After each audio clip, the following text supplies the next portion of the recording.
নমস্কার, দুপুর 12টা খবর দিনভর নিয়ে আমি অতনু রয়েছি আপনার সঙ্গে। ভোট কদিনের মধ্যে শুরু হয়ে যাবে, তো ভোটার লিস্টে যাদের নাম ওঠেনি তাদের জন্য ট্রাইব্যুনালের রাস্তা খোলা আছে। ট্রাইব্যুনাল কীরকম দেখতে হয় একবার দেখে নেওয়া যাক। শুরুতে এই গরমে কাটোয়া মহকুমা শাসকের দপ্তরে খোলা হয়েছে ট্রাইব্যুনাল। দেখুন, শয়ে শয়ে মানুষ রাত থেকে লাইন দিয়ে রয়েছেন, অপেক্ষা করে রয়েছেন এই ট্রাইব্যুনালে তারা আবেদন জানাবেন যাতে তারা ভোট দিতে পারেন। ভোট দেবেন সেই অধিকারটুকু পাওয়ার জন্য তারা এভাবে লাইনে রয়েছেন। এই হলো ট্রাইব্যুনালের ছবি। ভাবুন এই গরমের মধ্যে কিভাবে রয়েছেন এরা। মাইকিং করা হচ্ছে যাতে সবাই সুষ্ঠুভাবে লাইনে দাঁড়ান। যারা ছবি জেরক্স করবেন রিসিভ নেওয়ার জন্য, যারা ফর্ম ফিল আপ করতে হয়েছে তারা ফর্মটা ফিল আপ করে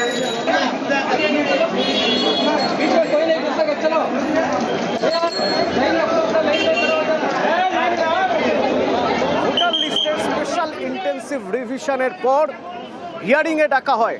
আমরা তখনও লাইন দেখেছিলাম।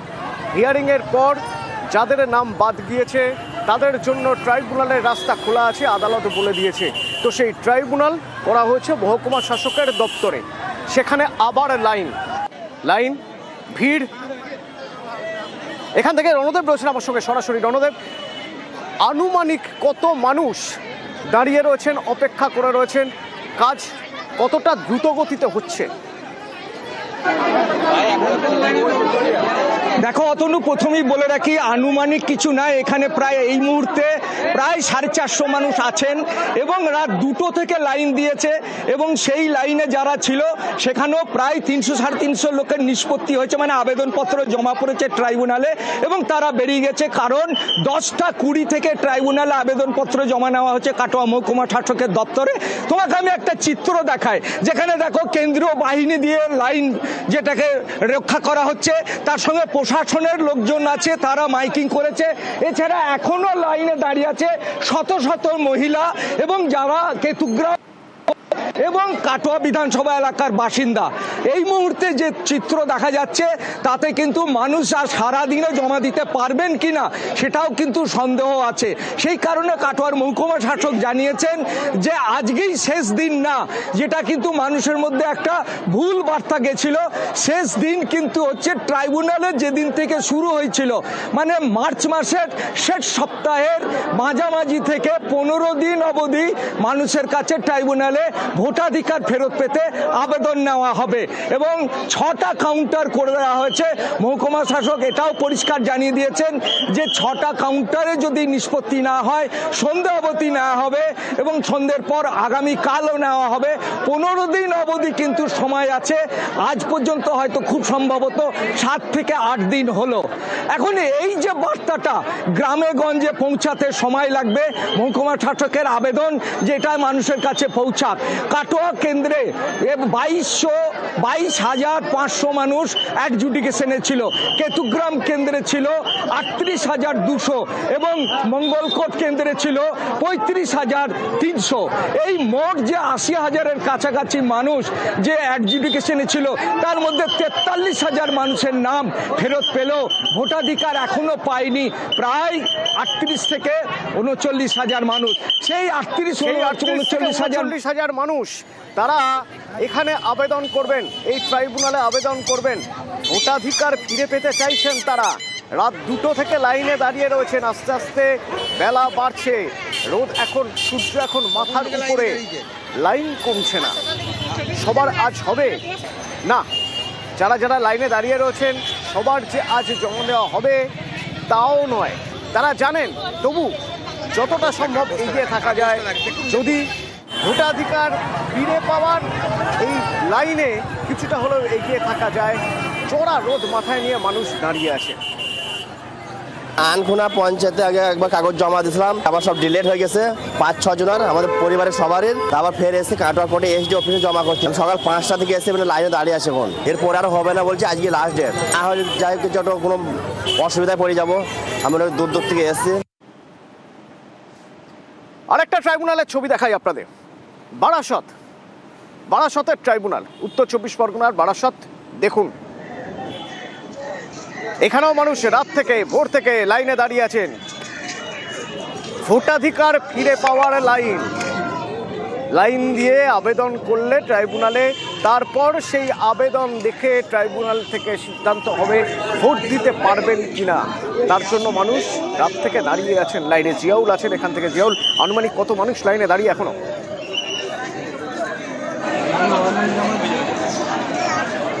দেখো, এখনো পর্যন্ত কয়েক হাজার মানুষ কিন্তু উত্তর 24 পরগনা জেলা শাসকের দপ্তরে যে ট্রাইব্যুনাল, অর্থাৎ সেখানে কিন্তু এই নাম তোলার জন্য মানুষ চলে এসছে। তুমি দেখতেই পাচ্ছ যতদূর চোখ যায় শুধু কালো মাথা। তার কারণ কেউ ভোর থেকে, কেউ বা গভীর রাত থেকে কিন্তু এসে লম্বা লাইন দিয়ে এই মুহূর্তে কিন্তু এই ট্রাইব্যুনালের সামনে রয়েছেন। ইতিমধ্যেই প্রচুর পরিমাণে মানুষ আসছে। তার কারণ ইতিমধ্যে জেলা শাসক নিজে তিনি কিন্তু এই তদারকি করছেন। তার কারণ যে পরিমাণে মানুষ আসার কথা তার থেকে অনেক বেশি মানুষ তারা এই ট্রাইব্যুনালের নাম তোলার জন্য এসেছেন, শুধুমাত্র ভোটাধিকার দেওয়ার জন্য। কিন্তু তুমি দেখতে পাচ্ছ প্রচুর মানুষ কিন্তু তারা লম্বা লাইন দিয়ে রয়েছেন। ফলে এখান থেকে প্রায় কয়েক কিলোমিটার দূরে কিন্তু এই লম্বা লাইন, কেউ ভোর থেকে রয়েছে, কেউ বা আগের দিন সন্ধ্যেবেলা থেকে কিন্তু এসে লম্বা লাইন দিয়েছেন শুধুমাত্র তার ভোটাধিকার প্রয়োগ করার জন্য, নাম তোলার জন্য। এই মুহূর্তে জেলা শাসকের দপ্তরে কিন্তু এই বিশাল মানুষের ভিড়। তারা কিন্তু দূর দূরান্ত থেকে এসছেন, কেউ সোদপুর থেকে এসছেন, কেউ বা এসছেন উত্তর বা সন্দেশখাল, সেখান থেকেও কিন্তু মানুষ লম্বা লাইন দিয়েছেন এই মুহূর্তে জেলা শাসকের দপ্তরে। জেলা শাসক নিজে কিন্তু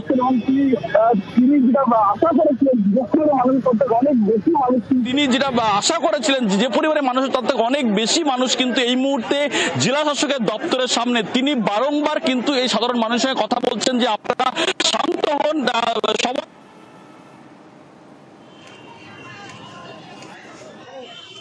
আমরা প্রায় 2 ঘন্টা দাঁড়িয়ে আছি। কি হয়েছে? প্রথমে কি আপনাদের নাম এসেছিল নাকি? হ্যাঁ, আমাদের প্রথমে নাম এসেছিল, তারপরেই তো আমাদের ডিলিট হয়ে গেল। নাম ডিলিট হয়ে গেছে। আমি উত্তরপ্রদেশ আগে ভোট দিয়েছি 2003। এখন তো আমি এইখানে থাকি।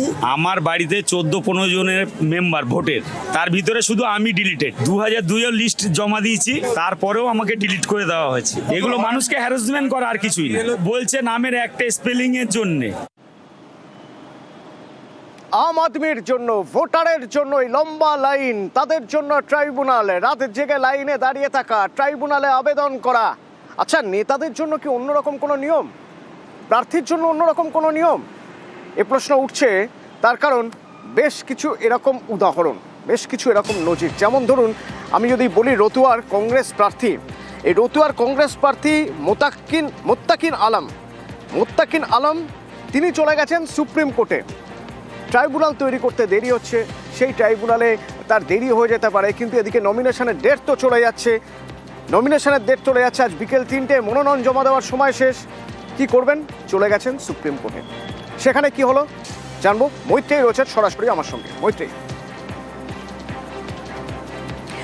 অতটা দেখো, মোত্তাকিন আলম যিনি রতুয়ার কংগ্রেস প্রার্থী হতে চলেছেন, এই মোত্তাকিন আলম কিন্তু এই প্রথমবারই প্রার্থী হচ্ছেন তাই নন।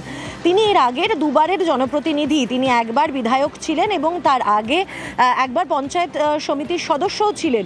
এহেন মোত্তাকিন আলম, তার নাম তিনি জানতে পারেন 3রা এপ্রিল, যে তার নাম অ্যাডজুডিকেশন লিস্টে ছিল, কিন্তু তিনি 3রা এপ্রিল জানতে পারেন যে তার নাম বাতিলের খাতায় চলে এসেছে। সেই জায়গা থেকে তিনি এবার শুক্রবার তিনি সেটা জানতে পারেন এবং তারপর ট্রাইব্যুনালের অপেক্ষা তিনি করছিলেন, কিন্তু তাতে ফল হয়নি, কারণ ট্রাইব্যুনালে তিনি পৌঁছাতে পারেননি। সে কারণে রিট পিটিশন তিনি দাখিল করেন সর্বোচ্চ আদালতে এবং আর্টিকেল 32 অর্থাৎ মৌলিক অধিকারের ধারায় তিনি এই রিট পিটিশন ফাইল করেন এবং আদালতে তিনি জানান যে এর আগে অন্য আরেক প্রার্থীর ক্ষেত্রেও সর্বোচ্চ আদালত নির্দেশ দিয়েছে যে এই ট্রাইব্যুনালে যাতে গোটা প্রসেস এক্সপিডাইট করা যায় এবং তার আইনজীবী অনুরোধ করেন যে আজকে বেলা 12টার মধ্যে যদি তার যে ট্রাইব্যুনালের যে মামলা রয়েছে সেটা যদি তার খতিয়ে দেখে নিষ্পত্তি করা হয়, তাহলে তিনি প্রার্থী হিসাবে তিনি আবেদন করতে পারবেন। সর্বোচ্চ আদালতের তরফ থেকে নির্দেশ দেওয়া হয়েছে যে আজকে বেলা 12টার মধ্যে বিচারপতি শিবাঙ্গনমের যে বেঞ্চ রয়েছে, যে ট্রাইব্যুনাল রয়েছে, সেই ট্রাইব্যুনালকে এই মামলার শুনানি করতে হবে, তার হিয়ারিং করতে হবে এবং এই তার আবেদনের নিষ্পত্তি করতে হবে যাতে তিনি 3টের মধ্যে নমিনেশন ফাইল করতে পারেন। কিন্তু এখানে আরও বড় যে প্রশ্নটা উঠছে সেটা হচ্ছে যে একজন যিনি প্রার্থী হতে চলেছেন তিনি আবেদন করছেন এবং সেক্ষেত্রে প্রায়োরিটি দেওয়া হচ্ছে। কিন্তু সাধারণ মানুষ যারা বৈধ ভোটার হিসেবে যারা নিজেদেরকে মনে করছেন তাদের আবেদনের নিষ্পত্তি করে তারা কি ভোট দিতে পারবেন, সেই প্রশ্নের জবাবটা কিন্তু সবথেকে বড় হয়ে দাঁড়াচ্ছে এখন। অতনু, ঠিক তাই, ধন্যবাদ মৈত্রী। Today was the last date for nomination. 3 PM it will be closing. তার আগে ওনার নাম এডজুডিকেশন হওয়ার পরে ট্রাইব্যুনালের দ্বারস্থ হওয়ার পর অর্ডারের বেসিসে ওনার নাম আসতে হবে ভোটার লিস্টে, তারপরে উনি বন্ড কিনতে পারবেন, তারপর জমা করতে পারবেন। So time is very crucial. So ওই জন্য আমাদের ইমিডিয়েটলি আর্জেন্টলি মাঝরাতে ওটাকে ফাইল করে মেনশন করে আর্জেন্টলি অ্যাডভান্স কপি সার্ভ করা হলো। কোর্ট আমাদের আবেদনের যথার্থতা বুঝে ইলেকশন কমিশনকে ডিরেক্ট করেছেন, যেহেতু এই অর্ডার কমিউনিকেট হতেও কিছুটা টাইম লাগবে। It has been communicated to the Calcutta official CEO and the other people. So আমরা এক্সপেক্ট করছি মধ্যে অ্যাডজুডিকেশনের অর্ডার অ্যাপেলেট ট্রাইব্যুনাল থেকে আমরা পেয়ে যাব। পাওয়ার পর উনি নমিনেশন ফাইল করতে পারবেন উইদিন 2 PM।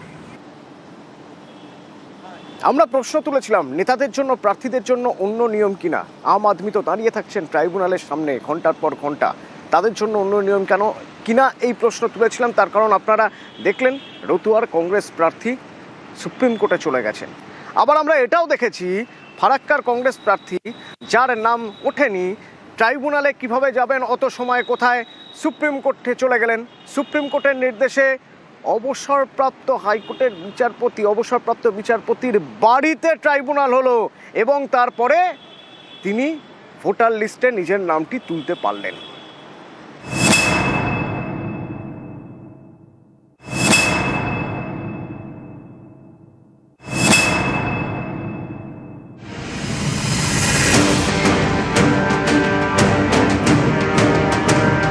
মহতাব শেখ মুর্শিদাবাদের ফারাক্কা বিধানসভা আসনে কংগ্রেসের প্রার্থী। সাপ্লিমেন্টারি তালিকা থেকে মহতাবের নাম বাদ যায়। একে চ্যালেঞ্জ করে প্রথমে তিনি কলকাতা হাইকোর্টে যান, তারপর সুপ্রিম কোর্টে। সুপ্রিম কোর্ট জানিয়ে দেয় 6 এপ্রিল দুপুরের মধ্যে এর নিষ্পত্তি করতে হবে ট্রাইব্যুনালকে। সেই মতো রবিবার ট্রাইব্যুনাল বসে কলকাতা হাইকোর্টের অবসরপ্রাপ্ত প্রধান বিচারপতি TS শিবজ্ঞানমের বাড়িতে। সেখানে মহতাব শেখের সমস্ত নথি যাচাই করা হয়। ভোটার কার্ড, আধার কার্ড, পাসপোর্ট থাকা সত্ত্বেও কেন কংগ্রেস প্রার্থীর নাম বাদ, এর কোনো কারণ খুঁজে পায়নি ট্রাইব্যুনাল। তারা কমিশনকে জানিয়ে দেয় 5 এপ্রিল অর্থাৎ রবিবার রাত 8টার মধ্যে সাপ্লিমেন্টারি তালিকায় মহতাব শেখের নাম তুলতে।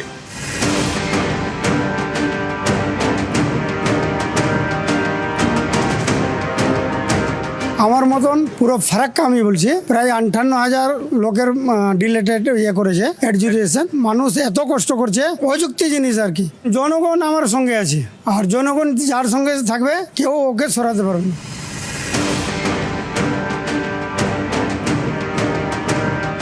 ফারাক্কার কংগ্রেস প্রার্থীর দাবি 2002-এর ভোটার তালিকায় তার নাম ছিল, কিন্তু নামের বানান অন্য ছিল। পরে সংশোধন করে তিনি নতুন ভোটার কার্ড তৈরি করেন। SIR এর শুনানিতে সেই ভোটার কার্ড এবং পাসপোর্ট সহ একাধিক নথি জমা দেন। তারপরেও তার নাম বাদ দিয়ে দেওয়া হয় সাপ্লিমেন্টারি তালিকা থেকে। এই প্রার্থীর তার সন্তান, 3 সন্তান, 3 ছেলে 1 মেয়ে। বার্থ সার্টিফিকেটে ওনার নাম রয়েছে, 2002 সালের লিস্টে ওনার নাম রয়েছে, ওনার বাবা মা ওনার ভাইদের সকলের নাম রয়েছে। ওনার নাম প্রথমে বেরোয়, তারপর আন্ডার অ্যাডজুডিকেশনের পরে ডিলিট হয়ে যায়। কিন্তু তার পাসপোর্ট রয়েছে, ড্রাইভিং লাইসেন্স রয়েছে, প্যান কার্ড রয়েছে, ভোটার কার্ড রয়েছে, আধার কার্ড রয়েছে। ডিলিটের কি কারণ সেটা কোথাও বলা হয়নি এবং ট্রাইব্যুনালও কিন্তু সেটা কেউ ব্যাখ্যা করতে পারেননি। ফলে কারণটা কি কারণে তার নাম ডিলিট হয়ে গেল। 2002 সালের লিস্টকে আপনি যদি বেস ইয়ার ধরেন, ম্যাকিংয়ের পরে তার যে নামের যে মিসম্যাচ, সেই মিসম্যাচের সাপেক্ষে তার এফিডেভিট রয়েছে, এপিক কার্ড রয়েছে। সব থেকে বড় কথা, নিউজ 18 বাংলা।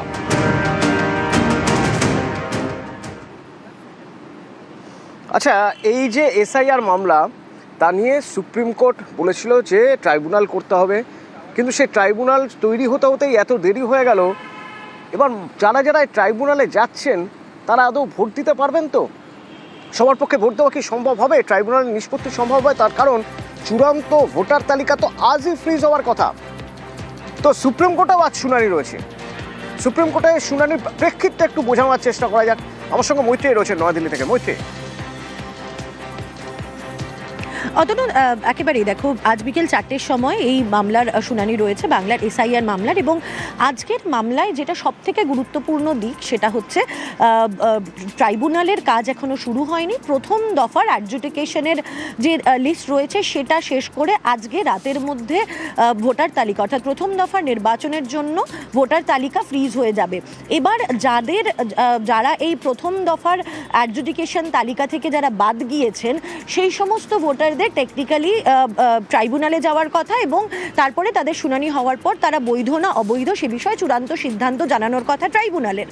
কিন্তু এখানে যেটা প্রশ্ন হচ্ছে যে যদি আজকে রাতের মধ্যে ভোটার তালিকা ফ্রিজ হয়ে যায় তাহলে আগামী দিনে তাদের নাম বৈধ বা অবৈধ হিসাবে ক্লিয়ারেন্স পাওয়ার পরেও কি তারা প্রথম দফায় নির্বাচনে ভোট দিতে পারবেন? তার কারণ ভোটার তালিকা তো আজকে ফ্রিজ হয়ে যাচ্ছে। নাকি সর্বোচ্চ আদালত তাদের ক্ষেত্রে কিছু গ্রেস টাইম দেবে, অর্থাৎ যে যেমনটা মমতা বন্দ্যোপাধ্যায়ের তরফ থেকে এবং রাজ্যের তরফ থেকেও এর কয়েকটি শুনানি আগে আবেদন করা হয়েছিল যে নির্বাচনের 7 দিন আগে ভোটার তালিকা ফ্রিজ করা হোক। ফলে সেক্ষেত্রে দাঁড়িয়ে আরও কিছুটা সময় পাওয়া যেতে পারে যাতে এই ভোটাররা তারা ভোট দিতে পারেন, অর্থাৎ 16 তারিখ পর্যন্ত একটা সময় পাওয়া যেতে পারে যদি প্রথম দফা নির্বাচনের কথা দেখা যায়। এবার সেরকম ধরনের কোনো অর্ডার কি দেবে সর্বোচ্চ আদালত, নাকি তারা এটা বলে দেবেন যে আজকে যে ভোটার তালিকা ফ্রিজ হচ্ছে সেই ভোটার তালিকাই চূড়ান্ত হতে চলেছে? সেটা কিন্তু সবথেকে বড় প্রশ্ন। যদি সর্বোচ্চ আদালত আজকের যে রাতের মধ্যে যে ভোটার তালিকা চূড়ান্ত করছে যদি সেটা করে দেয় তাহলে প্রথম দফায় অ্যাডজুডিকেশনে যে সমস্ত ব্যক্তির নাম বাদ গিয়েছে তারা ট্রাইব্যুনাল থেকে বৈধ বা অবৈধ হিসেবে চূড়ান্ত শিলমোহর পেলেও তারা আর এই দফায় এই নির্বাচনে ভোট দিতে পারবেন না। কিন্তু যদি সর্বোচ্চ আদালত তারা অনুমতি দেন যে যাদেরকে এই ট্রাইব্যুনাল যাচাই করে বৈধ বা অবৈধর চূড়ান্ত শিলমোহর দেবেন, তারাও একটা নির্দিষ্ট কাট অফ ডেট পর্যন্ত যদি তারা শিলমোহর পান তাহলে তারা ভোটার তালিকায় যুক্ত হতে পারবেন এবং তারা এই নির্বাচনেই ভোট দিতে পারবেন, তাহলে তাদের একটা ভোট দেওয়ার সুযোগ তৈরি হবে। ফলে এখন দেখার যে আজকের শুনানিতে সেই বিষয়টাতে কতটা সঠিক দিশা দেখায় সর্বোচ্চ আদালত। এবং নিঃসন্দেহে বিভিন্ন রাজনৈতিক দলের তরফ থেকে যে আবেদন করা হয়েছে তারা বারবার করেই কিন্তু এটাই তারাও তুলে ধরবেন তাদের বক্তব্য থেকে যে একজনও বৈধ ভোটারকে বাদ রেখে নির্বাচন নয়। ফলে সেক্ষেত্রে মধ্যপন্থা বা মধ্যপথ কি বের করে সর্বোচ্চ আদালত সেটাই কিন্তু আজকের সবথেকে বড় গুরুত্বপূর্ণ বিষয় হতে চলেছে। অতনু।